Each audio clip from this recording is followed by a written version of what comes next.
தமிழ்நாட்டில் பாஜக ஆட்சிக்கு வந்தால் இந்து சமய அறநிலையத்துறை கலைக்கப்பட்டு ஆன்றோர் சான்றோர்களிடம் ஒப்படைக்கப்படும்னு பாஜகவின் எச் ராஜா சொல்லியிருக்காரு. அத்தைக்கு மீசை முளைத்தால் தான் அவர் சித்தப்பா என்று அழைப்பதாக ஒரு பழமொழி உண்டு. முதலில் அவர் ஏதாவது ஒரு தொகுதியில் நின்று வெற்றி பெற சொல்லுங்கள். அவர் குறிப்பிட்டு சொல்லுகிறேன், சென்னையில் ஏதாவது ஒரு தொகுதியை அவரை தேர்ந்தெடுக்க சொல்லுங்கள். மாண்புமிகு தமிழக முதல்வர் அவர்கள் சாதாரண ஒரு தொண்டனை நிற்க வைத்து அவரை மன்னக்க வைப்பார். இப்படி அரசியல் செல்வாக்கு இல்லாதவர் கட்சியினுடைய பின்புலத்தை வைத்துக்கொண்டு தேர்தல் இது போன்ற அறிக்கைகள், இது போன்ற பேட்டிகள் தொடர்வது அவரை அடையாளப்படுத்திக் கொள்வதற்காகத்தானே தவிர அவர் இயக்கம் அவரை கண்டுகொள்வதில்லை என்பதுதான் நிதர்சனமான உண்மை.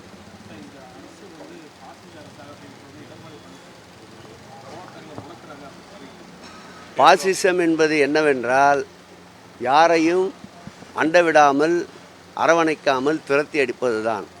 இன்றைய அரசியல் சூழ்நிலை என்ன நடந்து கொண்டிருப்பது என்று நீங்களே அறிவீர்கள். அந்த இயக்கத்திலிருந்து பிரிந்து சென்றவர்கள் கூட நிபந்தனையற்ற வகையில் நான் சேருகிறேன் என்றால் கூட பாசிச மனம் படைத்த எடப்பாடி அவர்களை கூட ஏற்றுக்கொள்ள மறுக்கின்ற ஒருவர் பாசிசத்தை பற்றி பேசுவது சாத்தான் சங்கூதுவது போல் இருக்கின்றது. உண்மை. அதைத்தான் தமிழகத்திலே விளைக்க நினைக்கின்றார்கள். மாண்புமிகு தமிழக முதல்வர் அவர்கள் எல்லோருக்கும் எல்லாம் என்ற அரசை நடத்தி கொண்டிருப்பவர். ஜாதி மத இன மோதல்களை இரும்பு கரம் கொண்டு அடக்கி கொண்டு வருகின்ற முதல்வர் ஆட்சி செய்கின்ற இந்த தமிழகத்தில் ஈடுபடாது. அதைத்தான் மையப்பொருளாக வைத்து தமிழ் கடவுள் முருகனை கையில் எடுத்து பார்த்தார்கள். முருகன் கொஞ்சம் கூட அவர் பக்கத்தில் திரும்பவில்லை. முழுக்க முழுக்க எங்கள் முதல்வர் பக்கத்தில் இருப்பதால் தான் இங்கே அவருடைய ஆட்டம் எடுபடவில்லை. ஆகவே மொழியால், மதத்தால், இனத்தால் தமிழக மக்களை ஒருபோதும் திராவிட மாடல் ஆட்சி பிரிக்க முடியாது. அதற்காகத்தான் பல வஞ்சக சூழ்ச்சிகளோடு பாரதிய ஜனதா தேர்தல் களத்தில் இறங்கி இருக்கின்றது. மக்கள் நன்றாக புரிந்து வைத்திருக்கின்றார்கள். என்றென்றும் சிறுபான்மையினர் தொப்புள் கொடி உறவாக திமுகவோடு தான் பயணிப்பார்கள்.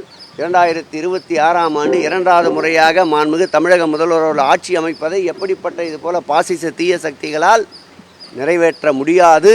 தூய சக்தியான முதல்வர் தான் மீண்டும் தமிழகத்துடைய ஆட்சியை அலங்கரிப்பார். இந்த ஆட்சியை பொறுத்தளவில் கலவரங்களுக்கு இடமில்லை என்பதற்கு இது போன்ற நடவடிக்கைகள் எடுப்பதை அந்தந்த சூழலுக்கு தகுந்தாற்போல் சட்டம் ஒழுங்கை காப்பாற்றுவதற்கு சில இடங்களில் இது போன்ற சூழல்கள் நிலவுகின்றது. அதை தவிர்க்கின்ற நோக்கு இந்த ஆட்சியுடைய நோக்கு.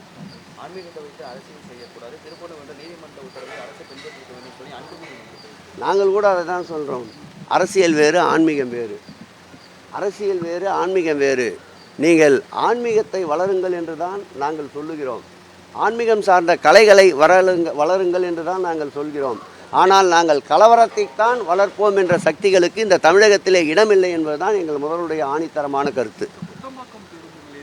வெகு விரைவில் மாண்புமிகு தமிழக முதல்வர்கள் பொற்கரங்களால், திருக்கரங்களால் அந்த கூத்தம்பாக்கம் பேருந்து நிலையம், அதேபோல் செங்கல்பட்டிலே கட்டப்பட்டு வருகின்ற ஒரு பேருந்து நிலையம், முழுக்க இந்த ஆட்சியிலே கொண்டு வரப்பட்ட திட்டம் அது செங்கல்பட்டு பேருந்து நிலையம். நிச்சயமாக ஜனவரி மாத இறுதிக்குள் 2 பேருந்து நிலையங்களும் மாண்புமிகு தமிழக முதல்வர் அவர்கள் பயணிகளின் போக்குவரத்திற்கு அர்ப்பணிப்பார்கள். நிறைய செய்தி கொடுத்தாச்சு.